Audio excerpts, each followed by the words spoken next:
Hi hello வணக்கம். இன்றைக்கி நம்ம பார்க்க போது ரொம்பவே சூப்பரான சுவையான சோள பணியாரம் தான். வாங்க எப்படி செய்யுதுன்னு பார்க்கலாம். அதுக்கு 1 கப் போல் நான் இட்லி அரிசி எடுத்திருக்கேன்.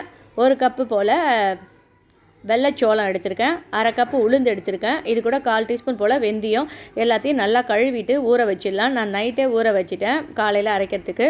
நீங்கள் இப்போ காலையில் ஊற வைக்கிறீங்கன்னா ஒரு 4 மணி நேரம் போல் கண்டிப்பாக ஊறினா நல்லா இருக்கும். இதை நம்ம அரைச்சிக்கலாம். அரைக்கும் போது 1/4 கப் போல் அவலும் கூட சேர்த்து நான் சக்கா உள்ள ஊற வச்சதுனால அப்படியே சேர்த்து அரைச்சிட்டேன். நீங்கள் இது கெட்டி அவலாக இருந்தால் கொஞ்சம் நேரம் ஊற வைங்க. நான் அவல் அலசி அப்படியே அதிலே போட்டு ஊற வச்சு அரைச்சிட்டேன். இப்போ மாவு நல்லா புளிச்சிருச்சு. இப்போ நம்ம கொஞ்சமாக எண்ணெய் ஊற்றிக்கலாம் கடாயில். மாவு நல்லா புளிச்ச பிறகு யூஸ் பண்ணால் நல்லாயிருக்கும் டேஸ்ட்டும். ஸோ மாவு நல்லா புளிக்கிட்டோம். இப்போ கடாயில் எண்ணெய் ஊற்றி கடுகு, உடச்ச உளுத்தம்பருப்பு, கடலைப்பருப்பு, கறிவேப்பிலை, நமக்கு வெங்காயம், கேரட் வேணும். காய்கறி எதெல்லாம் நீங்கள் சேர்க்க விருப்பப்படுறீங்களோ அது மாதிரி சேர்த்துக்கலாம்.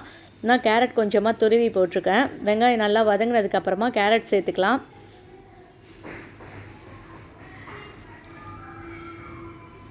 கேரட்டு அது கூடவே கொஞ்சமாக உப்பு போட்டு வதக்கிட்டு தேங்காய், கொத்தமல்லி இலை அதெல்லாம் போட்டு நல்லா நம்ம வதக்கிக்கலாம். உங்கள்கிட்ட பன்னீர் அந்த மாதிரி இருந்தால் கூட நீங்கள் சேர்த்துக்கலாம். காய்கறி சேர்க்கறது நம்மளோட விருப்பம்தான்.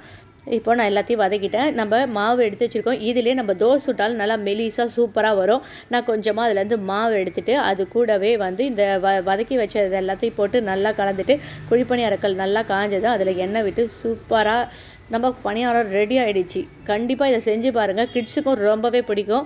நல்லா சூப்பராக சாஃப்டாக நல்லா எம்மியாக இருந்தது. இது கூட இந்த சாம்பாரோ இல்லை கார சட்னியோ வச்சு சாப்பிட்டா செம்ம டேஸ்ட்டாக இருக்கும். இதே மாவுலேயே நம்ம தோசை செஞ்சாலும் நல்லா வரும். சூப்பராக இருக்கும். மெலிசாக சுடலாம். தோசையும் நல்லா இருக்குது. காலைல பிரேக்ஃபாஸ்ட்டுக்கு செஞ்சுட்டு இதே ஸ்நாக்ஸுக்கு கொடுத்துட்டேன். அவங்களுக்கு பசங்களுக்கு ரொம்பவே சூப்பராக இருந்துச்சுன்னாங்க. கண்டிப்பாக நீங்களும் உங்கள் வீட்டு குட்டீஸ்க்கு செஞ்சு கொடுத்துட்டு எப்படி இருக்குன்னு கமெண்ட் பண்ணுங்கள். அதுக்கு முன்னாடி சேனலை சப்ஸ்கிரைப் பண்ணுங்கள், லைக் பண்ணுங்கள், ஷேர் பண்ணுங்கள். தேங்க்யூ.